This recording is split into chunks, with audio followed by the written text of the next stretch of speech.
Our patient for today is a 6-year-old female named Kay Ganda. She and her mother are visiting a pediatric doctor for her monthly checkup of her rheumatic fever. The doctor and her are very good friends. She takes a seat, and her mother takes a seat as well. So, after running through her case, the doctor decides maybe it's a good time to prepare for chemoprophylaxis of your illness. I should give you a monthly injection of benzathine penicillin, which I'm gonna start today. So read a book.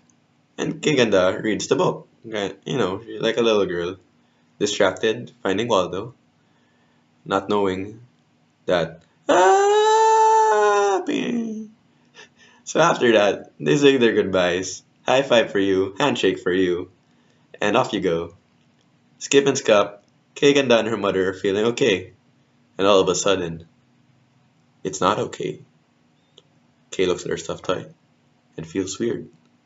She's dizzy. She looks pale and weak with cold and clammy extremities. Suddenly, she faints. Her mother panics. Ah, help, help. Someone helps. And they go straight back into the hospital. Oh, the door's closed, but okay, now it's open. And Kay Ganda is right in the emergency room, having difficult breathing with a tightening of her chest. The doctor comes back in, smiling, without a problem in the world. She says hello. So yeah, now Kay's on the bed, lying down, and the doctor's just checking on her vital signs. She finds that her blood pressure is at 40/0, pulse rate is at 130 per minute, temperature is 35.5 degrees Celsius, and respiratory rate is 32 breaths per minute. So, the doctor compounds everything. Being a 5-star physician, she makes a diagnosis. She's having a hypersensitivity reaction. And Mommy Cade wants to know what it is. So our doctor knows that this is kind of hard to explain all the time. So she came prepared, brings out her iPad because she has a video! This is a type 1 hypersensitivity reaction.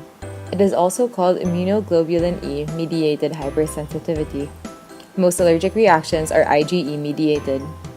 Allergies are your body's reactions to molecules from outside of your own that most people don't react to.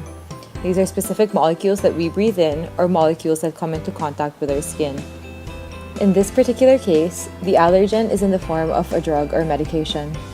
Other allergens may include bee stings, molds, pollen, and latex. The big 8 food allergens are milk, crustaceans, fish, eggs, tree nuts, peanuts, soybeans, and wheat. The allergic reaction happens in 2 steps. First is sensitization, and second is subsequent exposure.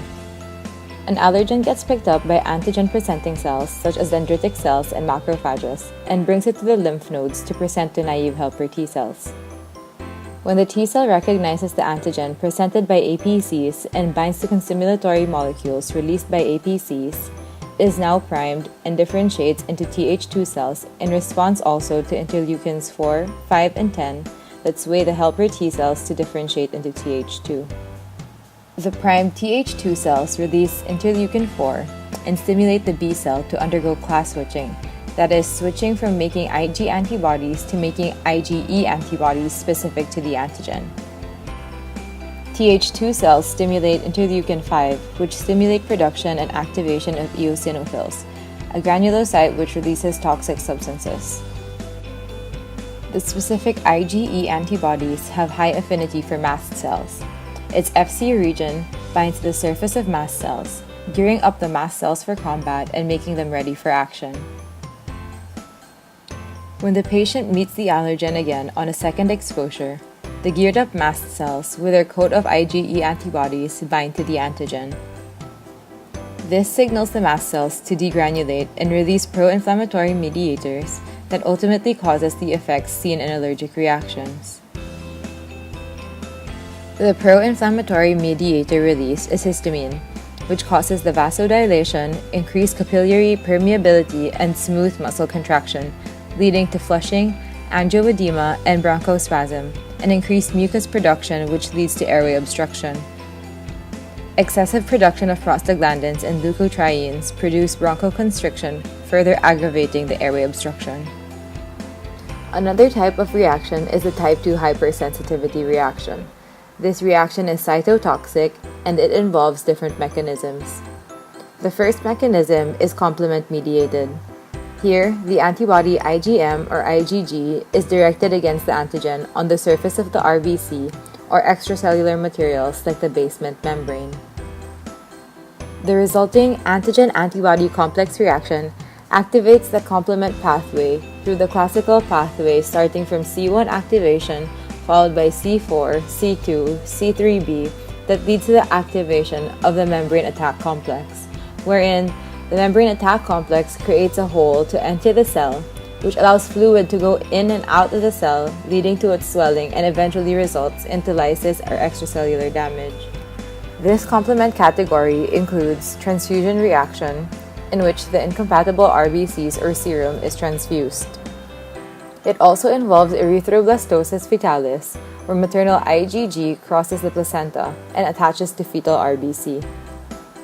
And lastly, it also involves autoimmune hemolytic anemia. The second mechanism is antibody-dependent cell-mediated cytotoxicity. Low concentrations of IgG or IgE coat the target cells.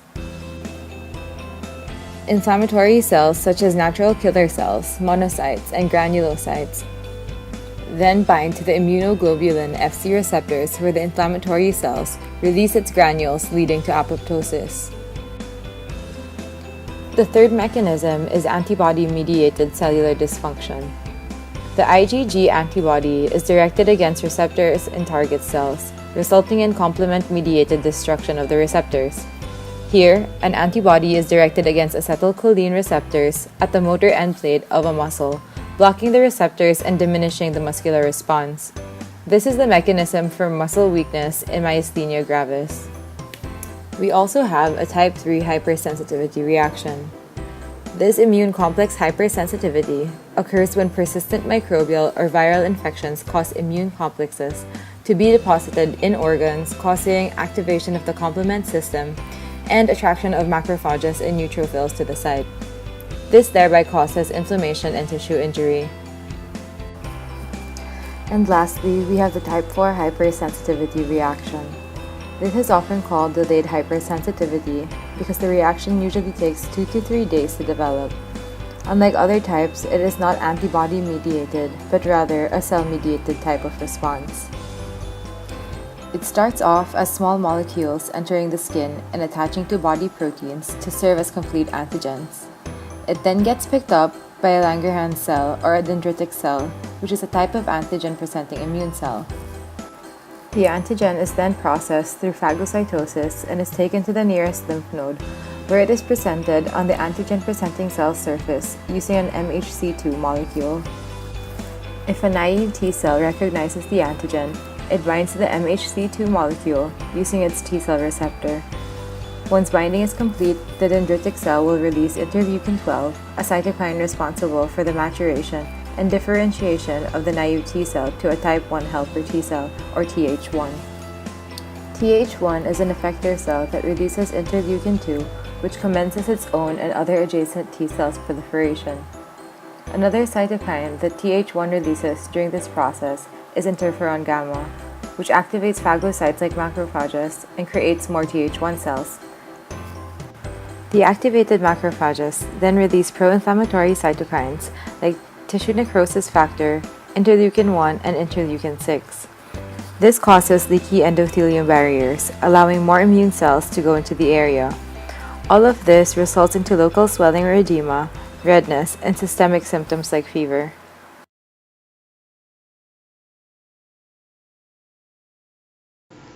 Feeling down, runny nose? We've got the product for you. Vicks Vapor Rub gives you relief from cold symptoms for up to 8 hours so you can sleep better and keep dreaming. Put a smile back on your face. Doctor recommended, results may vary, because everyone deserves a touch of care. Resorts World Manila.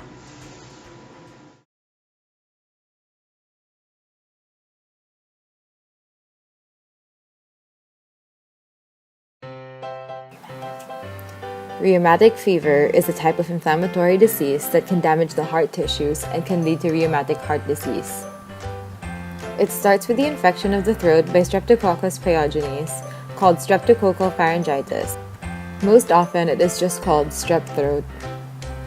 Streptococcus pyogenes, also known as group A beta hemolytic, has an antigen that lumps together into a group called group A and produces an enzyme called streptolysin, which causes the rupture of the red blood cells.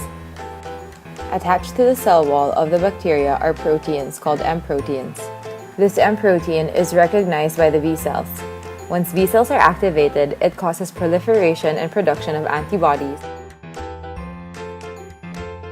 that neutralize strep antigenic toxins, activate the complement, and promote opsonization and phagocytosis of strep bacteria.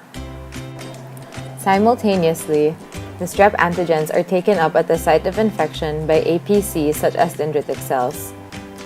These APCs become activated and migrate to local lymph nodes where they present the antigens to T cells that are specific for whatever antigen it is being presented. Activated T cells begin to proliferate and additionally stimulate B cells to make potent antibodies against the strep antigens. After a latency period of 2 to 3 weeks, the immune system is activated as part of the normal immune system against the strep. Unfortunately, these M proteins are immunologically similar to the proteins in human myosin, tropomyosin, actin, and laminin, and other common proteins. So immune system cells that would normally target the bacterium are thought to cross-react with the proteins of the body's own cells as if they were infectious agents, particularly tissues of the heart, joints, skin, and central nervous system.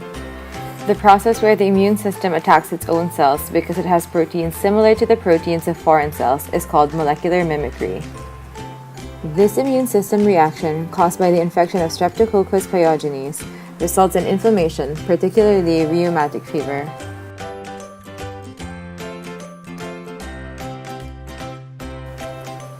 Allergen immunotherapy, also known as desensitization or hyposensitization, is a medical treatment for some types of allergies. Immunotherapy involves exposing people to larger and larger amounts of the allergen in an attempt to change the immune system's response. In medicine, desensitization is a method to reduce or eliminate an organism's negative reaction to a substance or stimulus. The desensitization method involves the administration of small doses of an allergen to produce an IgE-mediated response in a setting where an individual can be resuscitated in the event of anaphylaxis. For example, desensitization with a common food allergen. Patients who have a positive skin test to one of the penicillin determinants can be desensitized. This is a straightforward, relatively safe procedure that can be performed orally or intravenously. Oral desensitization is regarded as safer and easier to perform. Patients should be desensitized in a hospital setting because serious IgE-mediated allergic reactions can occur. Desensitization usually can be completed in approximately 4 to 12 hours, after which the first dose of penicillin is administered. After desensitization, patients must be maintained on penicillin continuously for the duration of the course of therapy.